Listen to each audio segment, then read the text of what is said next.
What's going on there, folks? Good evening. It is Earthmaster here on this end of the weekend. Well, not quite the end of the weekend. Some folks have Monday off as well, with Labor Day weekend tomorrow.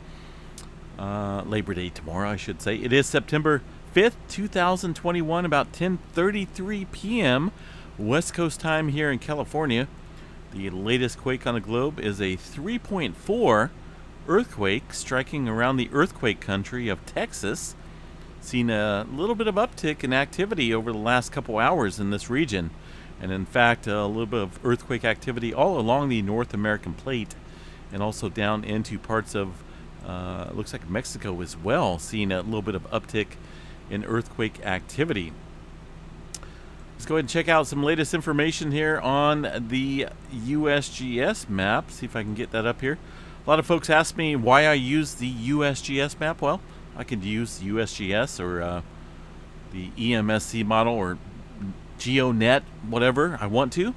But when it comes to accuracy and, for the most part, latest information, I tend to use the USGS data. It's just kind of, it pretty much comes down to what's more factual and more accurate when it comes to information. Yes, they do downgrading, they do upgrading, they do all sorts of hiding, but I think all of them do it.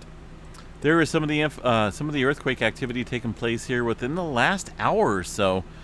Last couple hours, it looks like here we've seen an increase in activity right again, or once again, I should say, right around the Pecos, Texas area, out in a lot of regional land where there's some fracking operations and some pumping operations, injection wells being introduced there into the surface down there, about 3-5 kilometers, probably around 5-6 kilometers or so. I don't know exactly how deep they inject that well water, but it's been pretty consistent with that depth there for those earthquakes in the Texas area. Also, a little bit of earthquake activity right smack dab in the the New Madrid fault system, a 2.3 near what is that, Steele, Missouri? Let's see how many people correct me. 8.5 kilometers below surface for that earthquake, and once again right smack dab into the New Madrid fault area.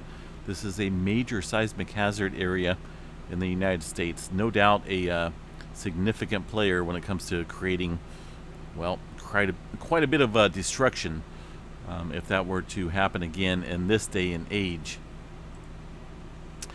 The rest of the East Coast pretty quiet throughout the Appalachian Mountains and the East Coast area. Into the Pacific Northwest, it looks pretty quiet, folks. We'll get to that here in a little bit. Yellowstone pretty quiet as well. Nothing showing up here on the USGS map. California lighting up pretty nicely. A little bit of movement up here in the northern Sacramento Valley, and also up here in the Sierra Nevadas near Boerne. Also a little bit of movement along the coastal ranges on the Macama fault system, and of course the activity into the geyser area of Northern California around that hydrothermal plant. I still need to take a trip down there. It was kind of on my bucket list in the summertime, but got caught up on a bunch of stuff. But that still might happen here pretty soon. I do want to go. Let's see here. What do we got? I could have swore there was a little bit larger magnitude in this region here. It looks like they may have dropped it. I'll check back on that here in a little bit. Antelope Valley area, still seeing some movement in this region, just a few microquakes. Also Long Valley supervolcano. If we go back over the last week or so, you can see quite a bit of movement here just outside of the Long Valley caldera. Obviously it's a supervolcano, not quite as super as Yellowstone, but a significant hazard in this area of the state of California. Not specifically within the Long Valley caldera where this earthquake activity is occurring, kind of outside of it, and also to the southwest into the mountain ranges. Quite a bit of microquake, earthquake activity occurring within the vicinity of that supervolcano. Shooting down, well, let's go ahead and cover Nevada real quick here, right around the Tonopah area through the Candelaria Hills. Seen some further movement within the last hour, a couple small microquakes in the red circles there, and also down here in the Ridgecrest area, we're seeing some heightened earthquake activity kind of on, well, kind of on opposite sides of this little valley here, the Owens Valley. I was down there earlier this year, kind of exploring around. Can't say it's a beautiful area, but it's very tectonically active. Geologically, it's a masterpiece when it comes to photogenic opportunities down there. A little bit of swarming taking place here in the mountains west of the valley, and also here to the east of the valley. The Owens Valley fault system is a major player when it comes to producing some significant earthquakes. The 1872 rupture occurred within this region where the swarming activity has taken place over the last 24 hours. There's all the Ridgecrest earthquake activity taking place. Garlock fault structure, a shear fault zone in Southern California. I still think this thing is very capable of producing and building up some massive pressure along with the southern part of the San Andreas Fault. But there's some questionable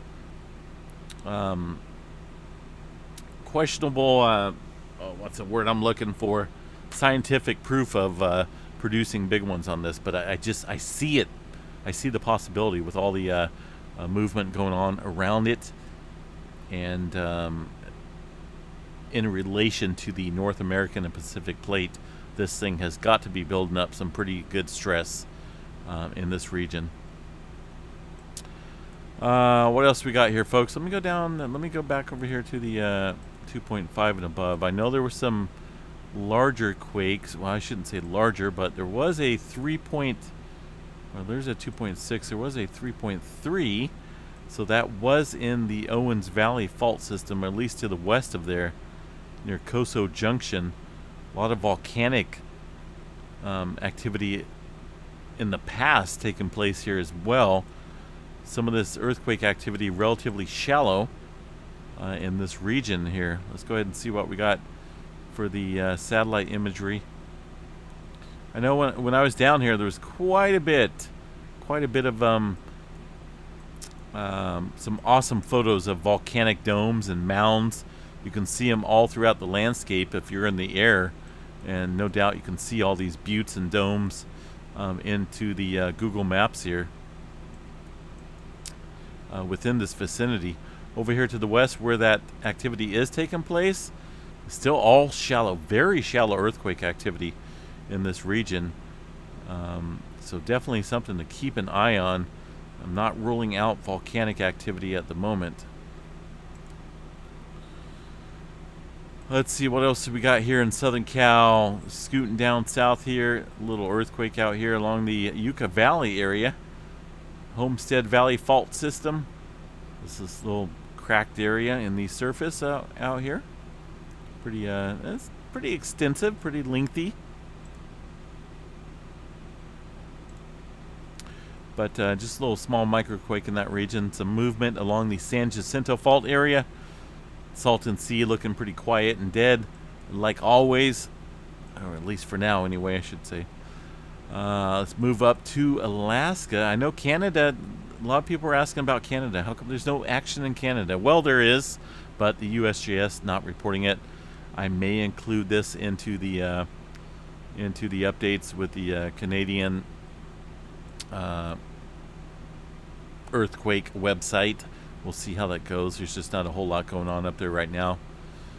Far as the activity in the Gulf of Alaska, things still kicking up here. About 30 earthquakes within this vicinity of the Alaska region towards the Gulf of Alaska.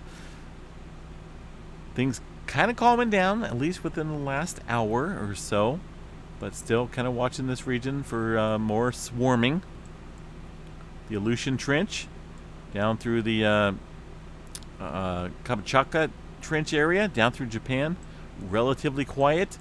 There was a couple small 4-pointers over the last 24 hours within this region, but overall seismic activity looking pretty quiet, eerily quiet. I mean, look at this whole stretch. Look at this entire stretch down here. Very quiet along the northwestern and western edge of the Pacific Ring of Fire as it goes towards the Philippine plate here. The Philippines in general, a couple fours kicking off around the vicinity. Nothing major at the moment in this region. Tonga, of course, had that 5.9, borderline 6.0 that we covered a little bit earlier. I think right now we're looking at heightened earthquake activity towards this area of the Pacific Plate, as we're seeing diminishing activity right now in this region. So pay attention to what's going on over here along the eastern Pacific. Let's go ahead and cover Hawaii real quick. See what we got going on out here in this beautiful island. Someday I'm going to get out there. There's no doubt. Someday I will be out there.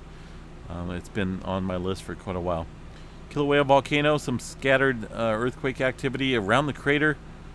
No major swarms at the moment. Also some earthquake activity outside of the Kilauea volcano area.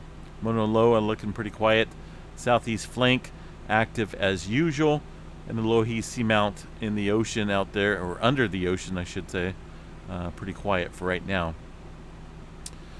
What else we got here? South America region, we're looking at some movement along the Peru-Chile Trench area. Once again, 217 kilometers for the deepest earthquake at 4.5 inland in that region.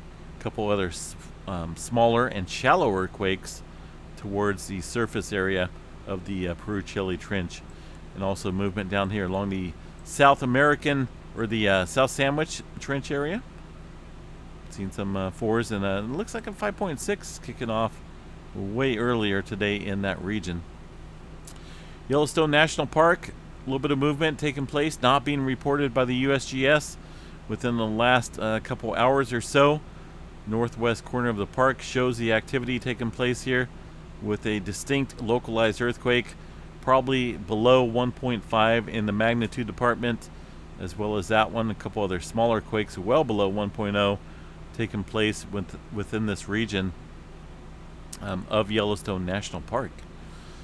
Tremor department in the Cascadia, things on the ramp up and on a large scale. Southern Oregon, central, or at least up here, I can't say Central Oregon. When I say Central Oregon, the folks in Bend, Oregon, the beautiful city of Bend, I don't even know if I want to call it a city, it's a town. But some awesome people up there in Central Oregon. They don't like being called. I know where Central Oregon is, but I should say the central area of the coast. And this is actually towards the northern area of the coast in Oregon, where this tremor activity is taking place. Northwest of Salem, but way down below, about 35 kilometers below the surface, into the subduction zone of the Cascadia. Also up here around the Vancouver Island area, we're seeing a pretty good heightened earthquake or tremor event taking place along the almost the entire scale of the Cascadia. 250 epicenters taking place within this region. So things on the uptick here in the Cascadia zone, and of course building up pressure as we do get tremor along the locked area of the Cascadia, which sits just offshore of the Pacific Northwest. A 9.0 looming in the forecast, no doubt. What else we got here, folks? A lot of movement on the sun. Well, I shouldn't say movement, but a lot of activity kicking up on the sun right now with some sunspots. This is the latest image here of some Earth-facing sunspot activity. Looks like about at least 5 named sunspots, maybe 6 coming down here pretty soon. That's a pretty significant amount of sunspots facing Earth right now as we head towards the solar maximum in the year 2025. Things will be ramping up with solar flares, no doubt, rather quickly. I'm a big fan of the sun. I love seeing solar flare activity, and to be honest, it does have a lot of effect of what's going on here on Earth, as far as weather-wise, earthquake-wise. I believe there's definitely a strong relation, although 100% can't prove it. But I do believe the sun plays a major part in activity when it comes to events here on Earth, as far as the solar flare activity goes. Let's go ahead and check out, hold on a second here, see what these guys are kind of forecasting. there was a little article up here. Kind of looks like they got rid of it. Where did it go? Was it this one? Here we go. Okay. This is the older one. Good thing I saved it. So we're looking at about 6 sunspot groups. For the most of the past 3 years, the sun has been absolutely blank, and we've seen that quite a bit. You click on this image of the sun, and it's just dead. Nothing going on. No no DXing on the CB radio, as far as like skip activity goes. It's been absolutely quiet. No radio blackouts for the most part. But anyway, we're getting pretty active right now, and there's a pretty cool article being put out, or was put out, from spaceweather.com. The sudden, I'm going to read a little bit. The sudden profusion of so many sunspots is a sign of strength for a young solar cycle 25. Right, we're in solar cycle 25. The solar cycle is actually running ahead of schedule. That's kind of interesting, right? And NASA predicted that it will peak in the year 2025. Outbreaks like this one support the idea that solar max could come a year early. Woohoo! Here's a little map and a little graph showing the forecast of heightened sunspot activity. And of course, with sunspot activity, we see solar flare risks. And of course, with solar flare risks, we see the possibility of, things happening here on Earth, affecting GPS coordinates and all these satellites and whatnot, internet satellites up in the space around the atmosphere. And no doubt, there could be trouble for that stuff. But we're ahead of schedule. Here's July 2021. We're way above the line when it comes to the official forecast. This is the actual data right here. As we head into next year, we're going to see things really ramp up and more sunspots as we head towards solar maximum right around the July 2025 date. I can't wait, to be honest. I'm not even joking. I'm not going to lie. I can't wait. Let's see here. What else we got? A little bit of movement around the... what do we got? A minor stream of solar wind is approaching Earth. Looks like around September 6th. Potential for a little bit of geomagnetic unrest. Right now, the aurora forecast looks very quiet. And of course, there's all the sunspot activity. It looks pretty active, folks. I'm glad to see this. I'm not even joking. We all get our energy from the sun, believe it or not. And can't wait for these things to really get going. Coronal holes up here to the north, coronal holes down to the south, a little one towards the central part of the sun. But I'm kind of watching these sunspots very closely. So just a heads up, folks, here, a little announcement. I think I'm going to do something that I haven't done here on the channel in quite a while. I kind of want to introduce a viewer appreciation type event. I know we do contests and whatnot here on this channel, giveaways, always giving away decals to the from the channel. But I kind of want to introduce something new that I will include towards the end of every update video, and that's a viewer photo opportunity.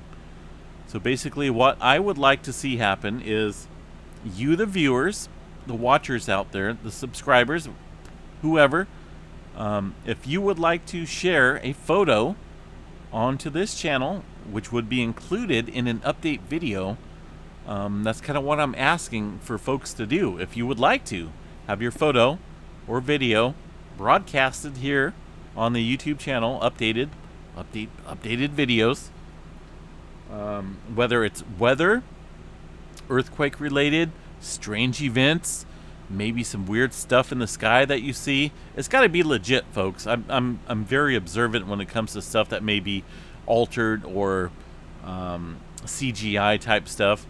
So don't try sending me that stuff, because I'm very aware of how that stuff works. But I'd kind of like to introduce that, folks.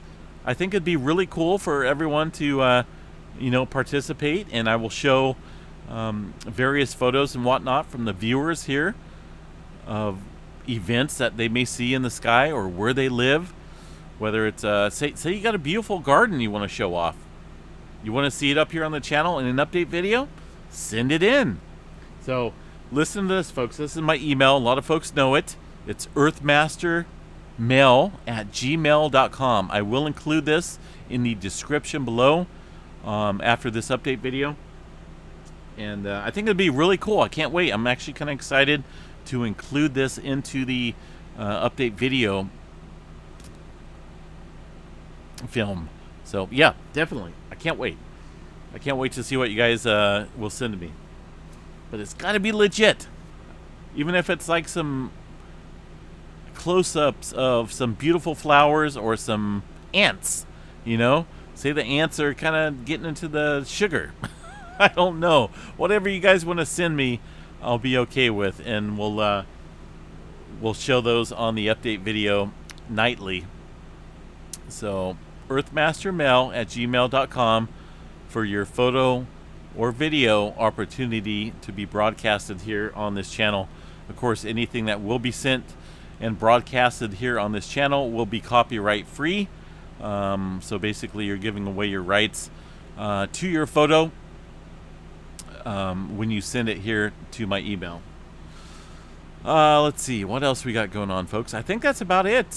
Stay safe out there. Enjoy the rest of your weekend. The weekend does not end today. We got tomorrow, right? Labor Day. A lot of folks have that day off, so